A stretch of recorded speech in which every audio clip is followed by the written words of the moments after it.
ایک بہت ہی نیک دل حکیم صاحب تھے جن کا طبیب خانہ پرانی سی عمارت میں ہوا کرتا تھا۔ حکیم صاحب روزانہ مکتب جانے سے پہلے بیوی سے کہتے تھے کہ جو کچھ تم کو آج کے دن چاہیے وہ ایک پرچی پر لکھ دو۔ بیوی لکھ کر دے دیتی۔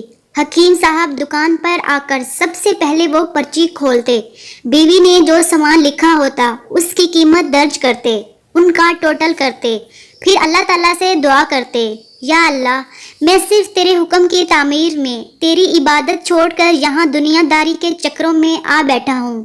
جو ہی تو میری آج کی مطلوبہ رقم کا بندوبست کر دے گا، میں اسی وقت یہاں سے اٹھ جاؤں گا۔ اور پھر یہی ہوتا رہتا۔ کبھی صبح کے 9 بجے اور کبھی 10 بجے حکیم صاحب مریضوں سے فارغ ہوتے اور واپس اپنے گھر چلے جاتے۔ ایک دن حکیم صاحب نے اپنی دکان کھولی، رقم کا حساب لگانے کے لیے پرچی کھولی تو پرچی کو دیکھتے رہ گئے۔ ان کو اپنی آنکھوں کے سامنے تارے چمکتے نظر آ رہے تھے، لیکن جلد ہی انہوں نے حساب پر قابو پا لیا۔ سامان کے بعد بیوی نے لکھا تھا جہیز کا سامان۔ حکیم صاحب کچھ دیر سوچتے رہے، پھر سب چیزوں کی قیمت لکھنے کے بعد اس کے سامنے لکھ دیتے ہیں، یہ خدا کا کام ہے اور خدا جانے۔ 1-2 مریض آئے تھے، ان کو حکیم صاحب نے دوائی دی۔ اس وقت ایک بڑی گاڑی سامنے آ کر رکی، لیکن جو صاحب کار میں تھے ان کو حکیم صاحب نے کوئی توجہ نہ دی، کیونکہ کئی گاڑیوں والے حضرات حکیم صاحب کے پاس علاج کے لیے آیا کرتے تھے۔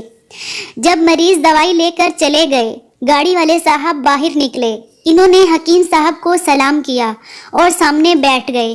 حکیم صاحب نے کہا کہ اگر آپ نے دوائی لینی ہے تو یہاں سٹول پر آ جائیے، اور اگر کسی اور مریض کی دوائی لینی ہے تو مریض کی کیفیت بیان کر دیں۔ وہ صاحب بولے، حکیم صاحب، میرا خیال ہے کہ آپ نے مجھے پہچانا نہیں، لیکن آپ پہچانیں گے بھی کیسے؟ میں 15-16 سال کے بعد آپ سے مل رہا ہوں۔ اپنی شناخت کے لیے میں آپ کو اپنی پچھلی ملاقات کے بارے میں بتاتا ہوں۔ جب میں پہلی مرتبہ یہاں پر آیا تھا تو میں خود نہیں آیا تھا، بلکہ خدا نے مجھے آپ کے پاس بھیجا تھا، کیونکہ خدا کو مجھ پر رحم آ گیا تھا۔ وہ میرا گھر آباد کرنا چاہتا تھا۔ ہوا کچھ ایسا کہ میں اپنے گاؤں جا رہا تھا، آپ کی دکان کے سامنے ہماری گاڑی پنکچر ہو گئی۔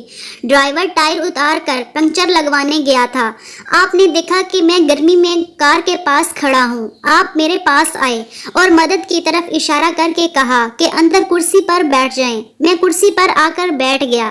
ایک چھوٹی سی بچی میرے پاس آ کر کھڑی تھی اور بار بار کہہ رہی تھی کہ مجھے بہت بھوک لگ رہی ہے، اور آپ اسے کہہ رہے تھے کہ بیٹی تھوڑا صبر کرو، ابھی چلتے ہیں۔ مجھے لگا کہ مجھے آپ سے کوئی دوائی خرید لینی چاہیے تاکہ میرے زیادہ دیر بیٹھے رہنے سے آپ کو تکلیف نہ ہو۔ میں نے کہا، حکیم صاحب، میں انگلینڈ میں ہوتا ہوں، میری شادی ہو گئی تھی جانے سے پہلے، لیکن اولاد نہیں ہے۔ میں نے انگلینڈ میں علاج کروایا لیکن کوئی اولاد نہیں ہوئی۔ تو آپ نے کہا، بھائی استغفار پڑھو، مایوس نہ ہو، اس کے خزانے میں کسی چیز کی کمی نہیں، سب کچھ اللہ کے ہاتھ میں ہے۔ مجھے یاد ہے آپ باتیں کرنے کے ساتھ ساتھ پوڑیاں بنا رہے تھے۔